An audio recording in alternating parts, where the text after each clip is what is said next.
Alright, so yeah, I'm with you here today, and out here I've had a couple requests on my YouTube channel to do a little video on trapping some coyotes in the wintertime.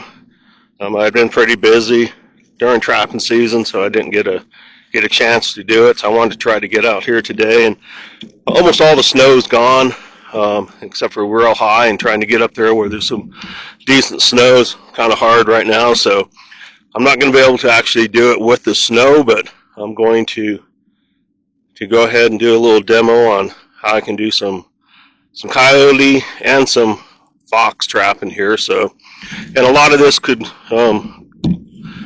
pertain to trapping wolves too, if you're into trapping some wolves. So it's just a few little minor changes I do for wolf trapping. So yeah, so I got up here. I found a place that I've actually trapped in here before, and take a few coyotes out of here each year. So got back up in here. There's actually an old road system, little 2-track that goes up here. It's kind of a little flat up in here.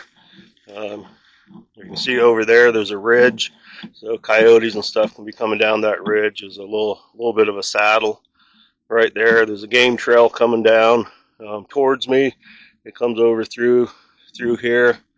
Coyotes and fox, wolves will be using these little 2-track roads like this to travel around. That's where the game's going to be traveling, so they're also going to be traveling those same areas.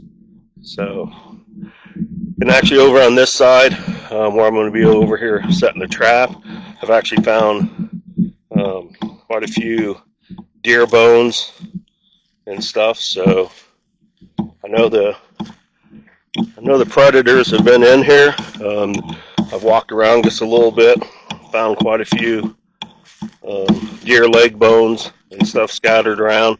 There's actually a pile of wolf crap over here, so there's no doubt they've been in here. They've been in here once, they'll be in here again. So you can see right there's a nice little pile of wolf poop. So I've walked around, picked up some of the leg bones and stuff, so I've got them over here. I'm going to kind of use them as a little attractor also. So I'm going to get this video here set up about where I'm going to be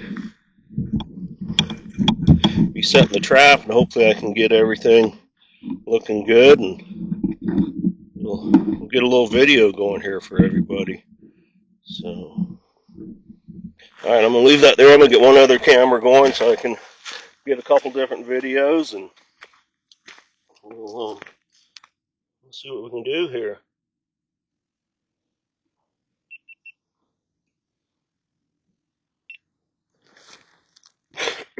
Alright, so yeah, I got this little area here picked out that I thought, might bring me some luck. So I'm going to get in here.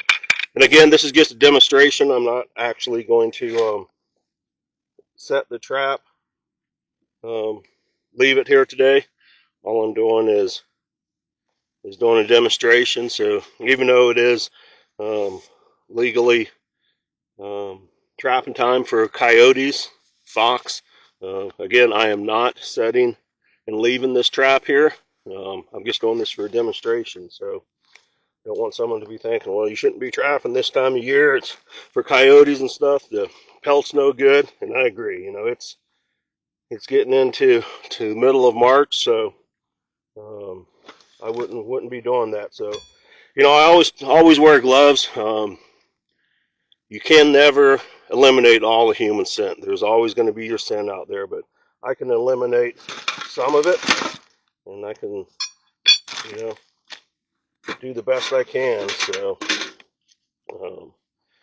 I do have my trap here, and actually now I just now realized I forgot my setter, so I'm going to try to see if I can set this trap by hand without pinching myself. So, which that would be a very, very, very good thing not to do. So.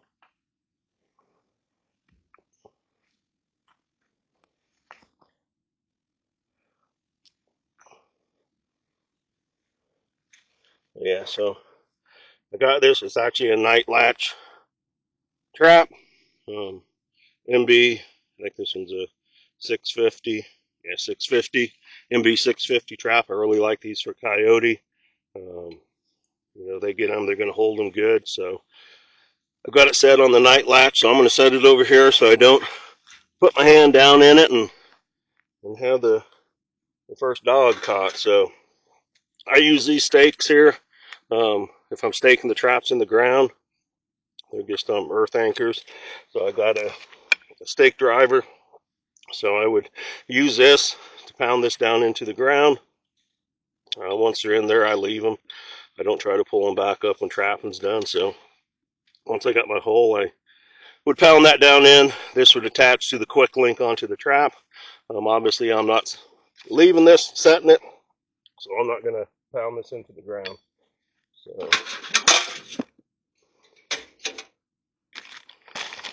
get some of my supplies here set up. So, I just got back the other day from the fur auction over in Glens Ferry, Idaho. And, what a wonderful time it was over there. Those guys at the Idaho Trappers Association, they really put on a good show. So I would also, if I was out here actually setting coyote traps, I have this little piece of deer hide that I have. I usually cut a new piece each year during deer season. And I bring that with me, and I actually kneel on that.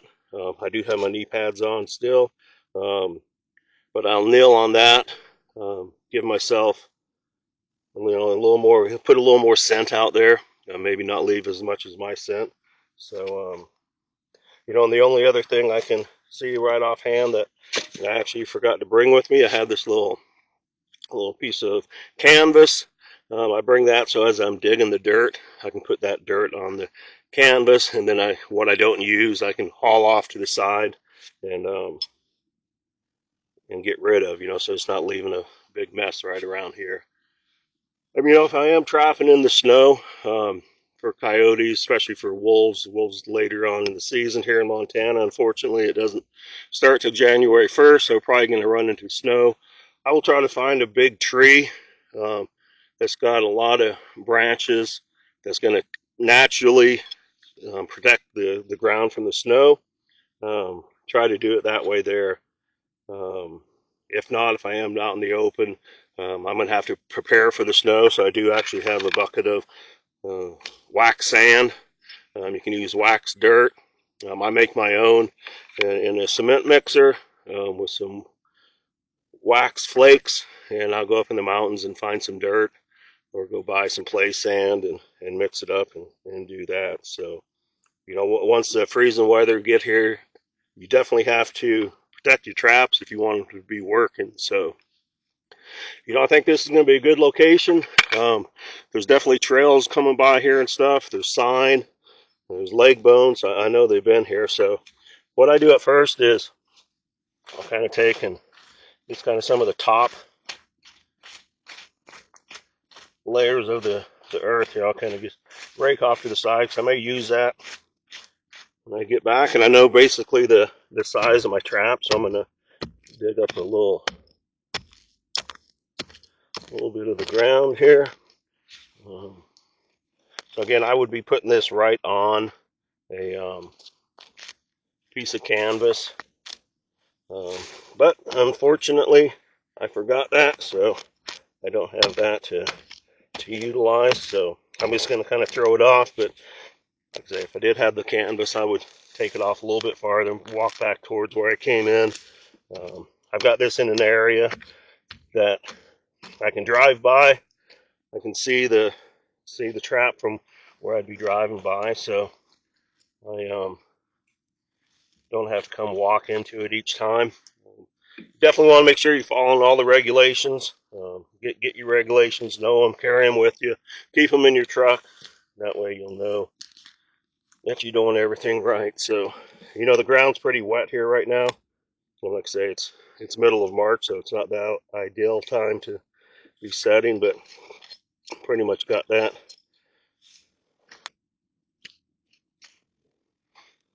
dug down in there. So I can take my trap, and this is the time I would be pounding that earth anchor down in there and get it all the way down in there. So got a shock spring on there. Quick link would go right to the earth link. I do have my trap and tag on here, so but I would put that down in there, make sure it's going to be nice and bedded good. So we just do a little bit for that shock spring place for it to go. And again, the ground's really muddy, so I mean, it's not the ideal condition to be setting in, but we'll get the gist of it. So yeah, so see, that's nice and good there.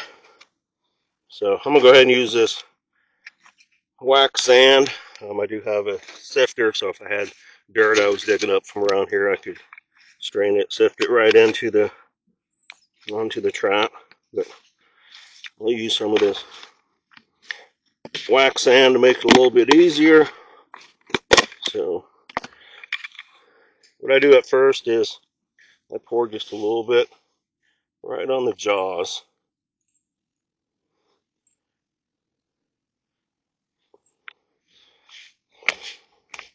So now that's on the jaws, so I can actually take the trap and pick it up, and I'll bed it right back down on top of that.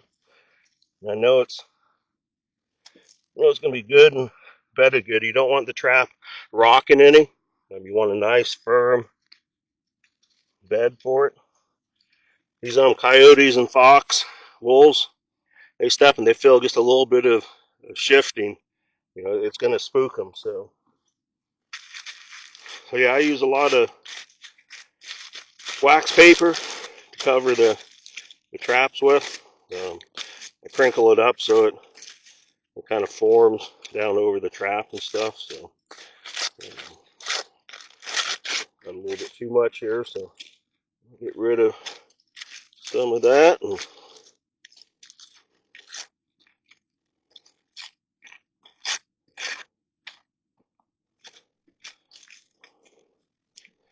I got try to just get enough to cover over the pan up to the jaws. I don't need to cover the whole jaws or anything.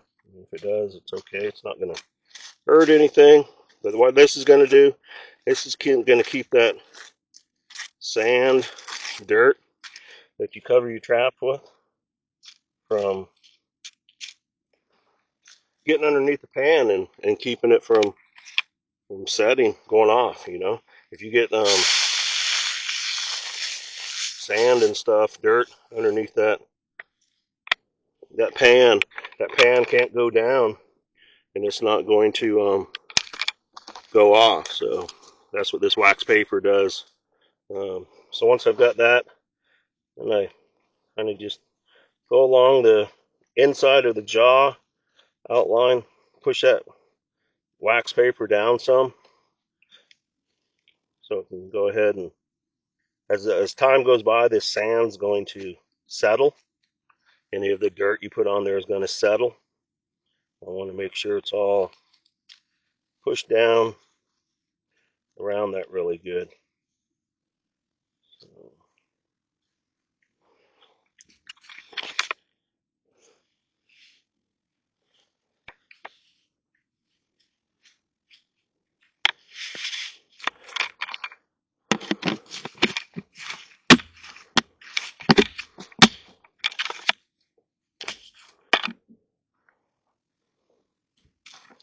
and just kind of smooth things out a little bit.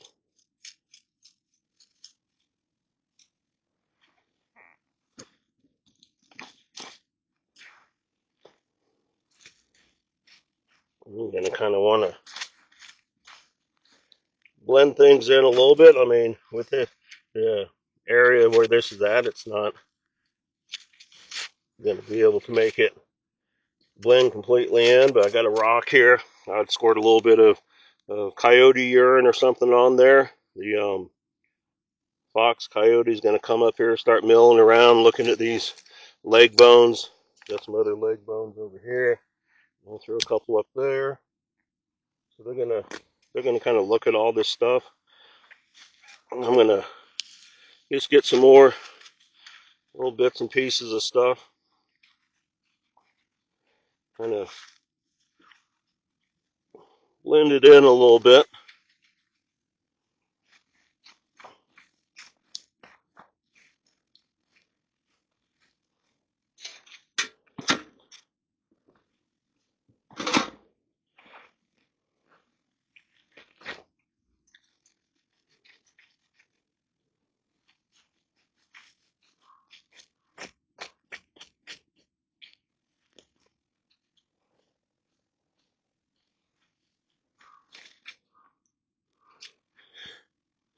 You know, I don't worry too much about trying to guide these things in. Um, I'm gonna have lure here. I don't use a lot of bait for my coyotes. I don't want to attract, a bear or a mountain lion or anything. So during my coyote trapping, I try to only use lure.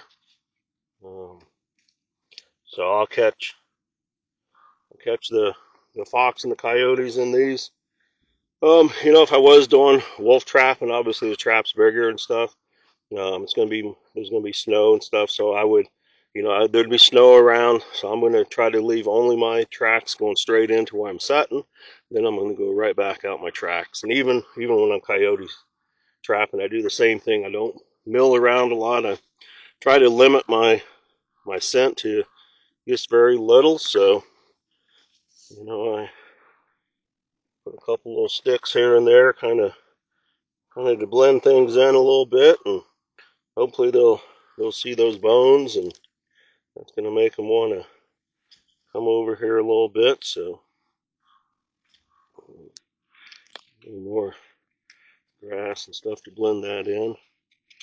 So yeah, if I was doing in the snow, I'd pretty much do the same thing that I've done, and then I'll take my little shovel with some snow and kind of sprinkle the snow over the top of it, kind of make it all blend in. Those wolf traps will blow up through some of that snow, but if it keeps snowing and gets deeper and deeper, then you're gonna have to go in and redo some of your stuff. That's why it makes it hard trying to wolf trap with a bunch of snow. So I've got that somewhat blended in there. So I would call this pretty much good.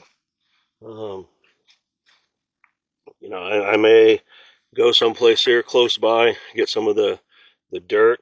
If I can find some dry dirt, just sprinkle a light layer over the top of it. Not very much. I got that wax sand there, so that's gonna pretty much take care of it. So I would put my urine there, maybe a little bit of lure underneath, a little bit of beaver castor, a little bit of beaver tail oil, something to bring those critters in. Like I say, right over the bank, there's another big road system, so they'll be walking on that too, and I want to draw them from that road up to here. Maybe a little bit of skunk scents mixed in with that beaver castor. So, the idea would be for an animal to come walking over here. He's going to come walking over here. He's going to smell this rock here, so he's going to be walking around, and smelling that, seeing these bone legs walking around, then he's going to come here and step, hopefully right here, and got him, so once that's on his foot, you can see how that, obviously the chain would be attached, and he wouldn't be able to go nowhere. So, that's quick and dirty on how I do it. I catch a few coyotes and a few fox every year, so um, I'm not saying this is definitely not the only way to do them. This is just how I set my traps, so it works for me. So I obviously going to continue doing it this way, and I'm always learning stuff. I was at that fur auction this past weekend, and they had a bunch of demos and stuff, and I sat in and listened to a bunch of them, and I learned a few more tricks on catching them wolves. So this coming season, January 1st, 2026, I'm going to be hitting it hard for the wolves. I'm going to see if I can catch me a couple wolves this year. If I can catch one, I'll be satisfied, but if I can catch two, I'll even be more happy. So, it's going to be a long time between now and January 1st, so I've got a lot of other stuff to do and a lot of prepping. There's always something going on. So, throughout the year, I'm sure I'll be making a few more videos here and there. And then when I get ready to start setting next season for coyotes, coming about mid-October, I will post a few more videos on that. But in the meantime, I'm going to do some bear hunting this spring. So I've got about another month left before I can start doing some bear hunting. So yeah, I'll get this video posted here in the next couple days and let you guys see on some of the stuff I do. So, again, I apologize that there's no snow. I had promised a couple guys that I would do a video on how I set my coyote stuff in the snow, but I got tied up with some other stuff, and it just didn't happen this year. But at least I got out and did a little video on how I'm setting the coyote stuff. Obviously, I'd probably take a little more time if I was really doing this, make it just a little bit neater and stuff, but I don't want to bore you guys too much, so I kind of sped things up a little bit. But yeah, so I'm gonna go ahead and pack this stuff up and get on out of here and go for a drive in the mountains, see what I can see. So thanks for watching, and I'll be back with everybody later.